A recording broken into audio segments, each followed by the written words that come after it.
आज हम बात करने वाले हैं भारत की सबसे बड़ी एग्रीकल्चर सॉल्यूशंस कंपनियों में से एक यूपीएल लिमिटेड के Q2 और H1 FY26 के कॉन-कॉल एनालिसिस की। यह वीडियो बहुत खास है क्योंकि इसमें सिर्फ नंबर नहीं, बल्कि कंपनी की पूरी रणनीति, बिजनेस मॉडल, आने वाले वर्षों की ग्रोथ स्टोरी और इंडस्ट्री ट्रेंड्स को विस्तार से समझाया गया है।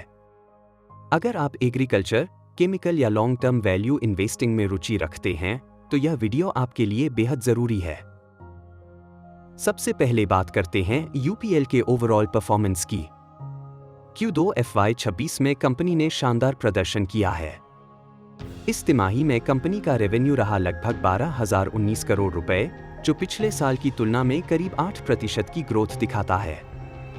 यह ग्रोथ मुख्य रूप से वॉल्यूम ग्रोथ के कारण आई है, जिससे यह साफ होता है कि ग्राउंड लेवल पर डिमांड मजबूत बनी हुई है।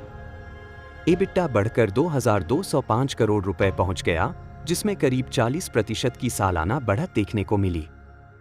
एबिटा मार्जिन 18.3% रहा, जो पिछले साल से लगभग 410 बेसिस पॉइंट ज्यादा है। सबसे बड़ी पॉजिटिव बात यह रही कि कंपनी ने लंबे समय बाद मजबूत प्रॉफिटेबिलिटी दिखाई। पिछले साल इसी तिमाही में जहां कंपनी को घाटा हुआ था, वहीं इस बार पैट 612 करोड़ रुपए रहा, यानी लगभग 1,000 करोड़ रुपए का सुधार। यह दर्शाता है कि यूपीएल का बिजनेस मॉडल अब फिर से मजबूती की ओर बढ़ रहा है। अगर हम पूरे H1 FY26 की बात करें, तो कंपनी का प्रदर्शन और भी प्रभावशाली रहा है। पहले 6 महीनों में रेवेन्यू 5% बढ़ा, एबिटा करीब 29% बढ़ा और पैट में लगभग 1,300 करोड़ रुपए का सुधार हुआ। यह संकेत देता है कि कंपनी सिर्फ एक तिमाही नहीं, बल्कि पूरे साल के लिए मजबूत ट्रैक पर है। अब बात करते हैं बिजनेस सेगमेंट्स की। यूपीएल का सबसे बड़ा सेगमेंट है उसका ग्लोबल क्रॉप प्रोटेक्शन बिजनेस। इस सेगमेंट में 12% की ग्रोथ देखने को मिली, खासकर नॉर्थ अमेरिका और लैटिन अमेरिका से।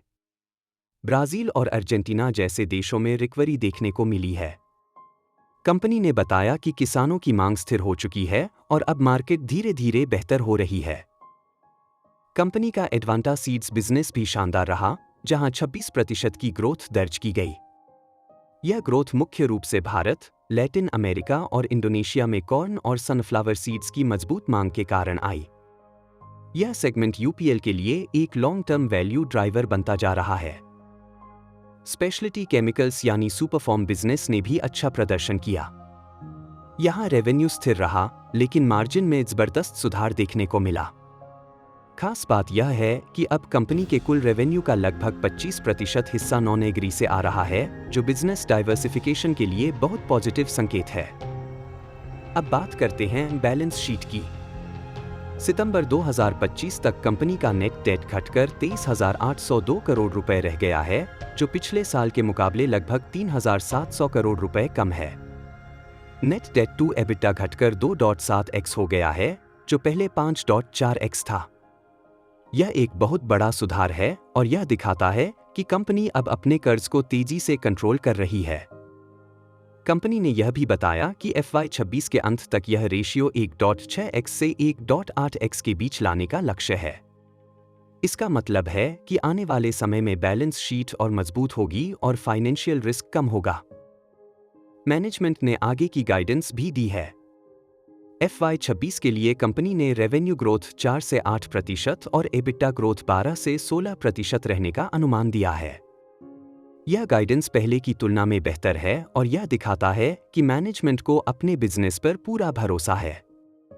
कंपनी ने यह भी स्पष्ट किया कि ग्लोबल अनिश्चितताओं, टैरिफ इश्यू और जियोपॉलिटिकल रिस्क के बावजूद उनका बिजनेस मॉडल मजबूत बना हुआ है। Inventory management, supply chain control और प्राइसिंग स्ट्रेटजी के कारण मार्जिन सुरक्षित हैं। अगर हम लॉन्ग टर्म पिक्चर देखें, तो यूपीएल अब सिर्फ एक एग्रोकेमिकल कंपनी नहीं रही। यह एक technology driven, diversified agri solution company बनती जा रही है, जिसमें सीड्स, स्पेशलिटी केमिकल्स और सस्टेनेबल सॉल्यूशंस का बड़ा योगदान है।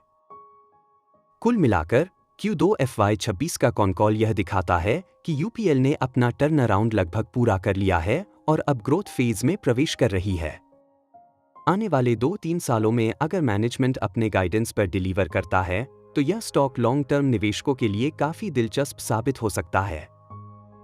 अंत में एक जरूरी डिस्क्लेमर। यह वीडियो केवल शैक्षणिक उद्देश्य के लिए बनाया गया है। इसमें दी गई जानकारी किसी भी प्रकार की निवेश सलाह नहीं है। किसी भी निवेश से पहले कृपया अपने SBI रजिस्टर्ड इन्वेस्टमेंट एडवाइजर से सलाह अवश्य लें।